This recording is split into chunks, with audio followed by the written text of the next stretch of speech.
Let's make strawberry crunch cupcakes. Oh my goodness, they're so simple. I am using a box cake mix. So this is just the white box cake mix. Bake it, cool it off. Cupcake mix, excuse me. And there we go. We're going to start with that. But I got homemade cream cheese frosting.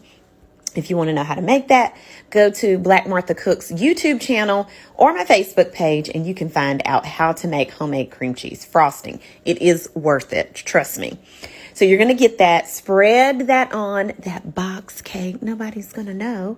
And it really doesn't matter because you're about to make it even more amazing with this strawberry crunch. Y'all, literally a box of strawberry jello and 4 tablespoons of butter. Mix it together with 20 crushed up Oreo cookies and make it rain. Oh my goodness. Y'all, amazing.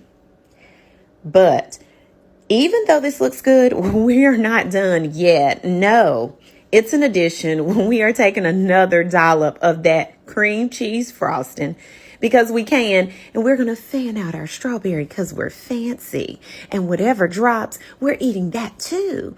Enjoy. Follow for more, y'all.